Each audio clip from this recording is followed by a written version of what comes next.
is going on, fellas, and welcome back to the Director of Football, Non-League to Legend, South American Edition, episode 88. This episode is coming out the day before my birthday. Yay! Day before birthday! Woo! Yeah. So, just, little excited about that. It's almost my birthday. I'm getting old. In this episode, the plan was to show you Boca Juniors and I think it's Independiente. Yeah, Independiente in the Supercopa Argentina. What I've decided to do, because I was also going to do the transfer roundup, we're not going to do the Independiente game. One, it's a cup that means absolutely nothing. And second of all, we did a lot of business. It was a busy transfer window. So we're just going to jump through the results, and then we're going to do the transfers, and then we'll play the Boca Juniors game. So in the last episode, we played Independiente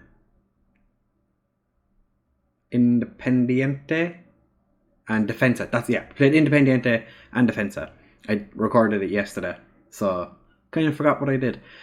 We played Rosario Central, who have recently sacked the guy that was my assistant manager. Quite unfortunate for him, but we went over them pretty easily. Christine Aguilera was sent off in the 34th minute for a 2-footed lunge that was completely unnecessary. It was like middle of the park. No, nothing was going to happen. But she decided to just 2-footed lunge one of their players. We then went on and just scored fairly easy. Then we played against Argentinos Juniors, who were second bottom at the time. Pretty convincing 3-0. Again, nothing crazy. Against Instituto. That doesn't sound right. Instituto. Yep.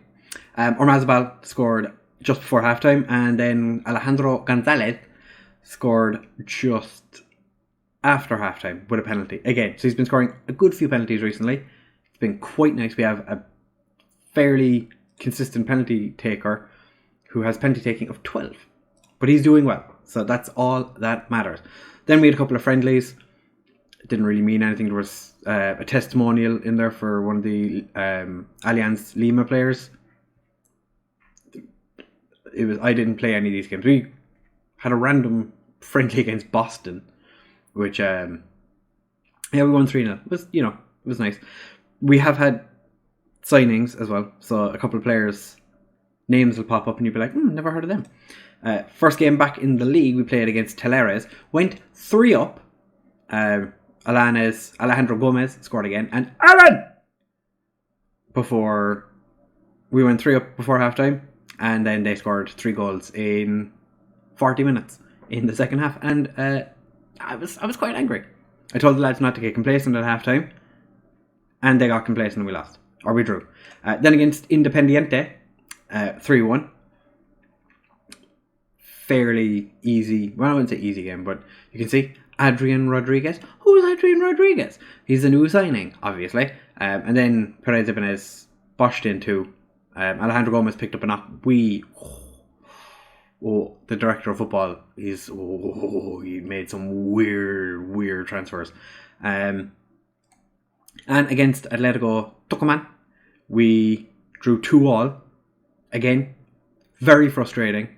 We went 1 down, then went 2-1 up, and then they equalised, and I was furious. So I was.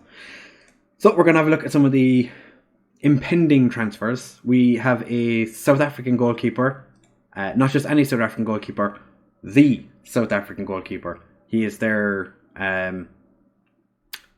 number 1 goalkeeper. He's joining us in July. He's been playing for Sundowns fairly consistently, but he is South Africa's number 1 goalkeeper. Then we have a bunch of players leaving. Roman Suarez, just a reserve centre back I've never played.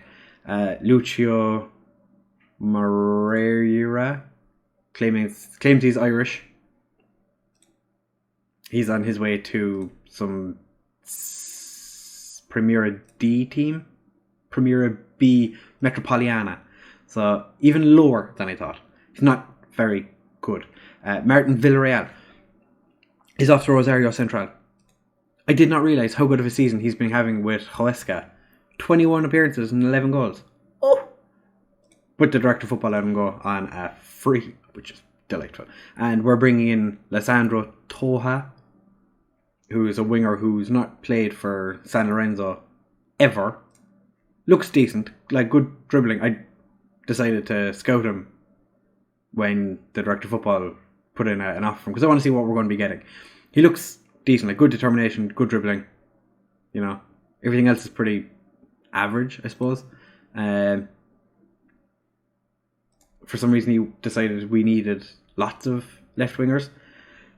I'm not so sure. So we will have a look at the ins, because there's a lot of outs. Starting from Rollheiser down. And you'll notice the first name. So Matteo Morand came in. You saw him in the last episode. He's a good option at centre-back. 5-star potential. Other than that, not ready yet for first team football, but it's definitely getting there. And I'm teaching him to be a ball-playing defender because I want to get his passing up. Hopefully increase his vision as well. Maybe make him a little more aggressive and a bit better at anticipating. Then we have Alan, who I didn't think was going to get many games this season.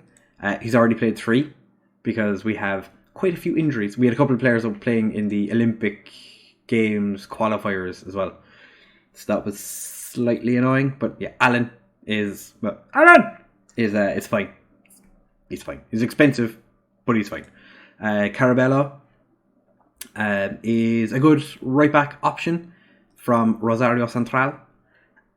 According to the Boca Juniors manager, he is the player they need to watch. I'm not so sure, but whatever. I thought he was number 3. I was like, no, he's not. Then we have Adrian Rodriguez, who you've seen score. Pretty decent mentals, like good determination, really brave, really agile as well. He's a good all-rounder. So I've decided to train him as an inside forward on the right because we have too many left wingers now. 3-star potential. He's a very expensive player to have brought in. Then Federico Veran was brought in as a left back. 750k from Racing's B team, I'm guessing. Playing in the Torneo Argentino E. He's fine. He's just going to sit in the reserves for a little while till he's ready. Christina Aguilera is definitely a better option right now, but he's probably the understudy. He's not. Yeah. Well, yeah. Menendez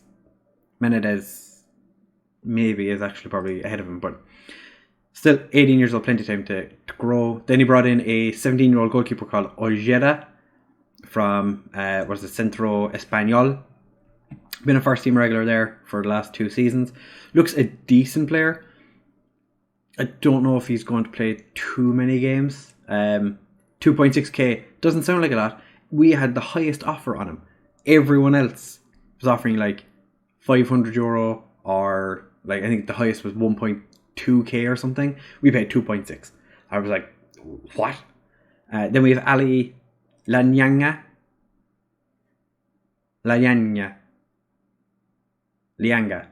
that's one.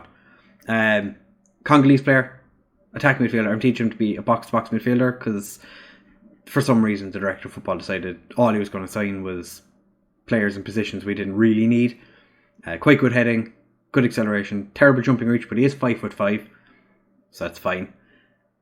Pretty much, he's a good all-round player. 5-star potential, not a bother. Hasn't played yet. He's been away playing international football for Congo. or the Democratic Republic of Congo. So I haven't seen him play yet. He came back just before the last game, but his condition was horrendous. Now we're going to look at the outs. Belloni has left us for Newell's Old Boys. Played 3 games, scored 1 goal, went for 2 million. 2 million. I know he's not played a bunch of games this year for us, but Jesus, 2 million. Disgraceful. Valentini went to Universidad de Chile for 6 million. Fine by me. Quattararo went to Lille.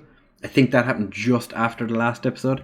7.5 million. Vidala has gone to Angers for 7.5, well, up to 7.5 million for both.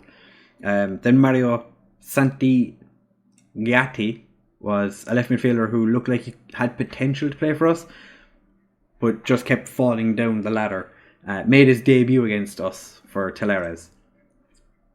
Pretty happy he's gone. Saccone went away on loan. Joanna, 50k. A lot of these players, their contracts were running out, so I put a valuation on them to try and get them out of the club sooner so we could save some money and possibly make more money, which is what we did. Dario Morales is the reason that Ojeda and Mayola got signed, because Morales came back and then got sent out straight away on loan. Didn't even realise he was back from his loan, but he's gone again. Di Benedetto has gone to Club Olympia on loan. Yerman Ibarra threw a hissy fit that he wanted to leave.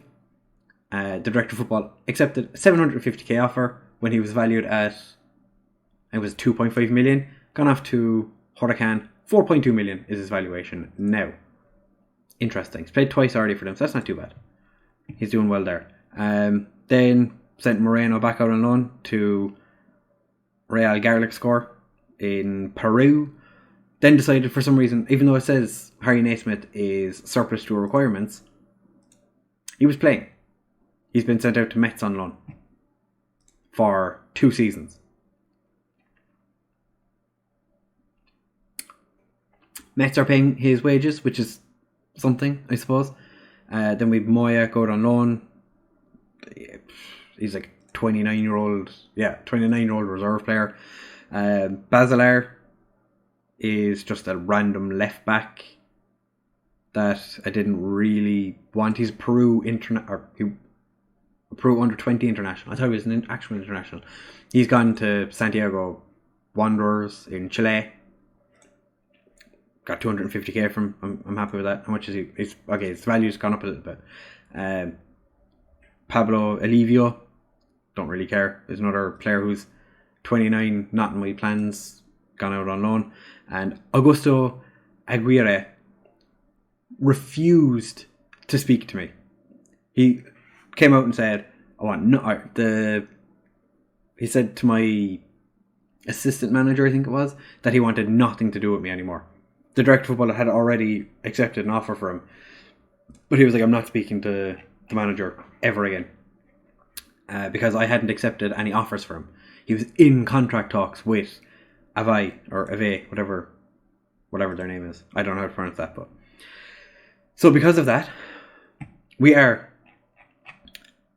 not lacking players, but we're just lacking a little bit of depth. Mostly in the striking position. Perez Ibanez, Katana, and Avila really are only options now. Cardoso can play there, but he's not very good at it, plus he's 16. Morand is a defender who's got like 5 finishing. Yeah, 5 finishing. Never going to play as a striker. And Leanga, I want him to play as a midfielder. So he could do a job for us. I don't know. He literally has not played since he's joined. I kind of want to play DS Bender instead of Alan. I'm going to have to say it like that now from now on, because that's just how it is. Soto was back from the international tournament he was at. So was Mazabal, and who else? It was Ruiz Diaz went away on that as well, but picked up a knock, so he's going to be out for 3 to 6 weeks. So, in saying that, the team that we are starting with today is Ledesma, new boy who's played once, Caraballo, with Christian Aguilera on the left, Helton, and Soto in the central of defence. Rosales, I've also decided I'm going to teach him to be a centre-back because I don't think he's ever going to be a box-to-box midfielder, and that's kind of what I wanted him to do. So we've Luna and Palacios in midfield with Versace, Diaz Bender, and Ormazabal in behind Perez Ibanez. Perez Ibanez, 17 goals this season. Not too far ahead of him is Avila. We have been struggling with right wingers because Alan has picked up a knock and Ormazabal was unavailable for the last game because of the tournament he was at. So, who did I actually play at right wing in the last game? Oh yeah, it was Adrian Rodriguez. Yeah. But he's suspended for this game. And so is Mario Milito.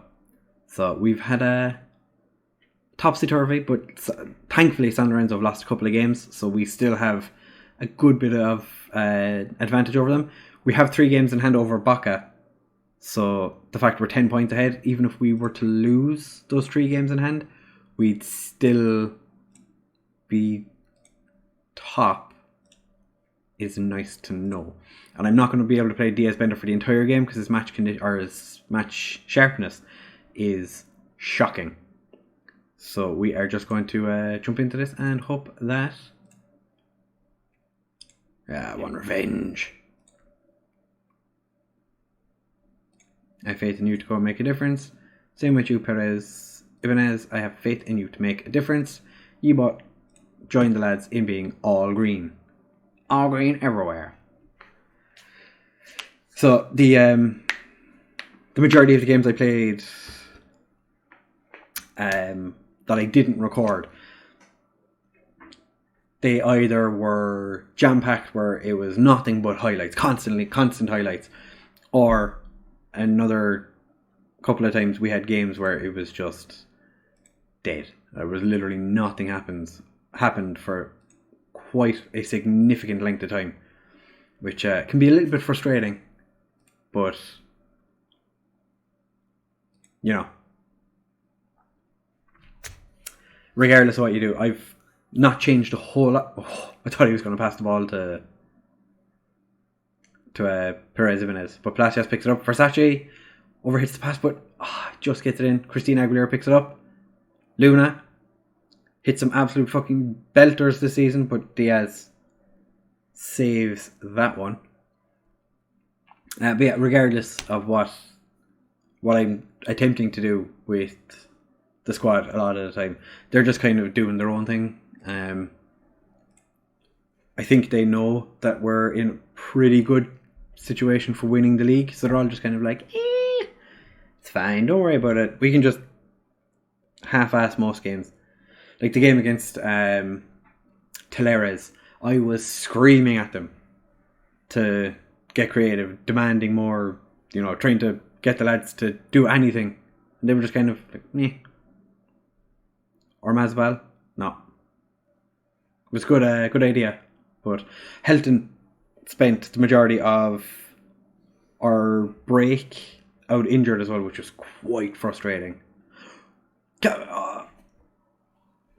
Carvalho whipped in a cross that looked like it was kind of a shot, but a cross. Versace over hits that, but does get picked up. Diaz Bender. Tackle from behind. But Palacios picks it up. Back to Soto. Palacios. Laturo Luna. Ormazabal. From distance. Oh! We've worked the ball into the box. Selected for the games recently. But so many of our goals are coming from outside the area. It has been so very delightful. But yeah, Rosales. It's been very, very frustrating because every couple of days he'll stop learning to be a centre-back. Since it was every day I had to check, I'd hit continue, I'd have to go back and check to make sure that he hadn't been taken off learning how to play the position. And then he got to the point where he was awkward doing it, and then it just, it's almost impossible to keep teaching him to be a centre-back. I didn't have that issue with Christina Aguilera, and I'm not having that issue with Rodriguez.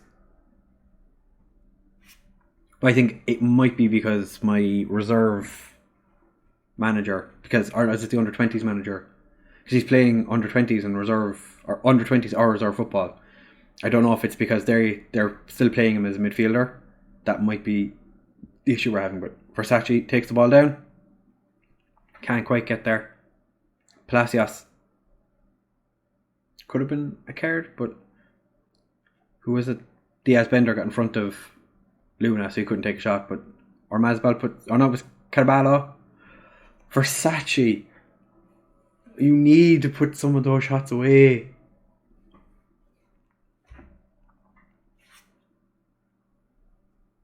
The Brazilian striker Brazilian midfielder that came in at the start of the season has been doing quite well on his loan. God damn it, Barbosa. I can't wait for you to retire. I know he's only 29, but he pops into the game 3 seasons ago and he's been absolutely ridiculous since.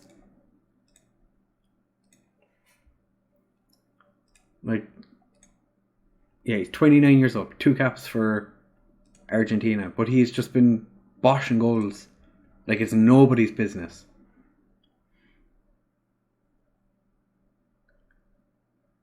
Carvalho. I'm playing Carvalho mostly because he was expensive. And I'm kind of hoping that we can get our money's worth. Nodded in agreement. Yeah. Diaz Bender's not playing. No, he's not playing good actually. I could bring on Alan.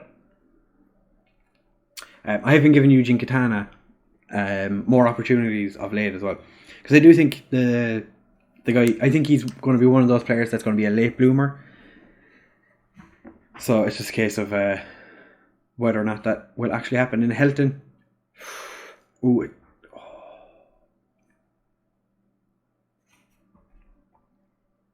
I probably would have preferred Gonzalez to take the penalty, but Helton puts it away. Yes.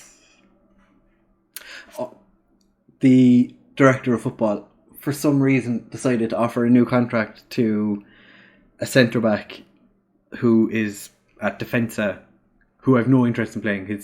Since I came in, he's been in the reserves and been put up. I put him up for sale, I think, and then when he went out on loan, I was just like, whatever. Came back, he went back out on loan again. I had no interest in playing him. The director of football offered him a new contract. He nearly doubled his wages. So I'm just like, okay. Diaz Bender. Could be his last kick at the game. Or Mazabal.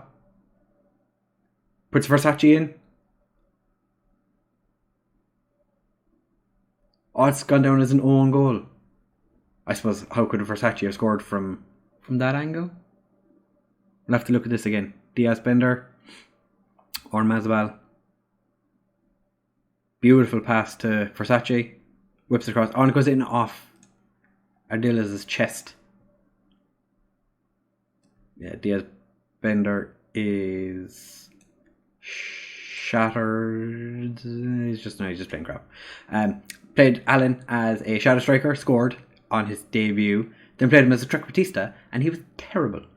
So that leads me to believe that Allen is a shadow striker.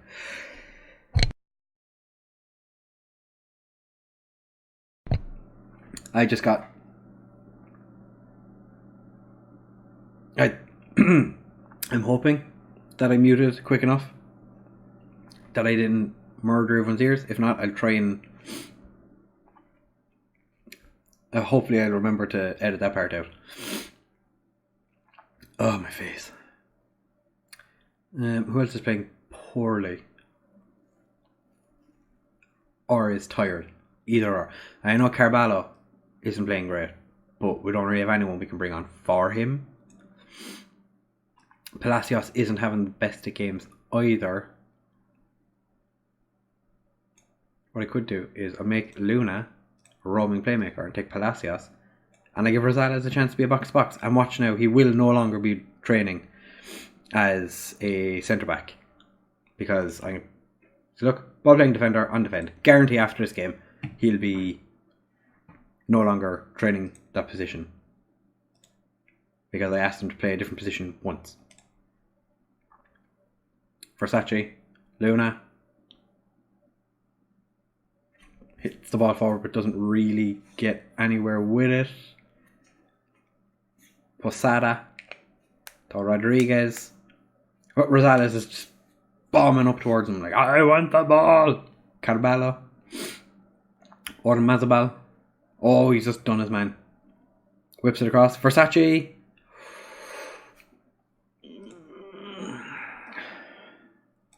I think it's time for Versace to come off. And Perez Ibanez is going to come on. Versace has missed too many shots for me to warrant keeping him on. And now the game's going to freak out because Versace was supposed to take that corner. The game's like, what's going on?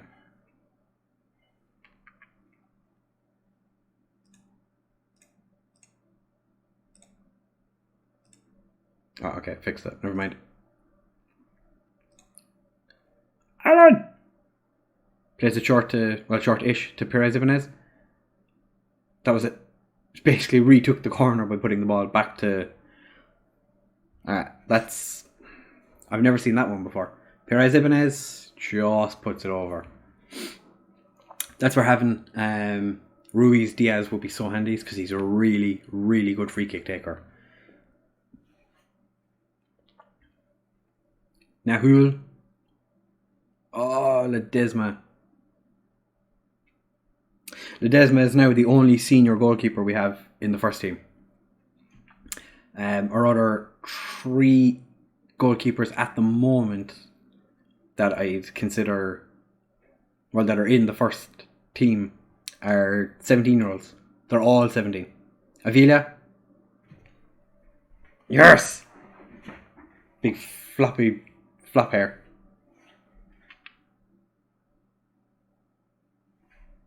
I didn't put product in my hair, so now it's floppy from McFloppersons all over the place. But what a beautiful goal by Avila. Aaron set him free. Avila with the goal. It was. Ardiles, that poor fella's been left on to just die. They're just like, we don't care. So this result is going to not guarantee that we're going to win the league, but it just makes it so that we're 9 points ahead, 2 games in hand over San Lorenzo. To be fair, they're 5 games they've played. Oh my god. Ledesma with the save. Ledesma is now being recognised as one of the best goalkeepers in Argentina. Still hasn't got a call up to the Argentinian squad. It's a little disappointing. I thought at this stage he'd be at least called up, even if he was second or third choice. But I haven't actually looked at the Argentinian national team to see who's representing them in goal. But I can only imagine there must be some very, very good goalkeepers that they have, because they certainly are missing out on an exceptional goalkeeper in Ledesma. Maybe Perez Ibanez. Oh, tries to put it through, but Avila. We have just put Boca down 5-1. Never stood a chance, boys. Never stood a chance. Cristina Aguilera with the run. Passes it out to Perez Ibanez. Cheeky little cross that hit. Was that... I think that was Ardiles again, who hit the ball behind him to cause that. It was Flores. But that's fine. 5-1. Nice. Easy victory. 23 shots, 13 on goal. To a sellout stadium of 72,037 people. That is fandabidosi in our very, very old stadium. Very old. We're still waiting on the new stadium to hear about what the story with that is. But this is going to be a relatively long video. It's already been 30 minutes. Wow. It's even though we're doing just one game. Oh, Alan! Oh, yes, 6-1. Oh. We put Bocca to the sword. This definitely proves that we are the best team in Argentina. Look at this. And we're lacking players. We have a very, very young squad. And I am so very happy that we've done this to Bocca. 6-1.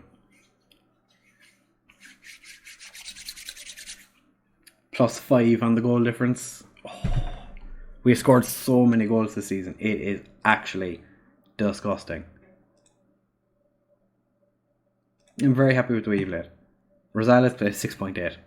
The only one that didn't play that well? Oh. 6-1. Oh. You got a feel for Bocca after that. 6 at the best. We've qualified. I didn't even realise we were that close to qualifying for major competitions. I know it's only South America, but that means we can't finish any lower than 12th. Barras Schuletto fuming after him. His reputation is exceptional. 4.5 star. Actually, what's my reputation at now? 4 and a bit star. 85% still. We're forgetting about England. No. Or Mazabal. Beautiful. Superb in front goal. Ledesma is being watched now. They heard me. But who is in goal for... This will be the last thing we do before we have a look to see who we're... Okay, Rulli. Enrique Gonzalez. Playing for Porto. Ex-Bocca. And who is the other fella? Franco Velez. Playing for Celtic. Used to play for Independiente. Interesting. Rulli now is... Yeah, he's 35. So... Surely at this stage you'd be looking to phase him out. Bring in young blood. Oh, when I say young, I mean... Oh, he's 23. Like, goalkeeper terms. He is a baby face. Eccentricity of 7. 1 flair. That's what you want. Goalkeeper has no flair. He's not going to do anything stupid. Delightful. So, we're going to jump ahead. We had a Copa Libertadores group drawn as well. Forgot to mention that. We play Cerro Porento from Paraguay, Nacional from Uruguay, and Universidad de Chile again. We've drawn them 2 years in a row. Hopefully, didn't we? We did play Universidad de Chile last year, didn't we? Or am I tripping out? No, we didn't. We played them at the start of this season, didn't we? Yeah, we did, in the second round. So we have previous against them. We know we're better than them. And they have signed one of our players recently in Valentini. So, just saying, should be easy enough. We know their goalkeeper is listed. So yeah, from what I've been told or from what the dude faces, what's their names? Press, been saying that we have the easiest group we could have possibly hoped for. So that's ideal. But that will be the next game that you see. It will be the Porento and Nacional game, and we'll skip the Hurricane. But that will be a game that I'll let you know how we get on afterwards. If you did enjoy the video, make sure to leave a like, comment, subscribe, share with all your friends. If you don't like the video, hit the dislike button, unsubscribe. Leave a comment telling me what you didn't like about it. And tell me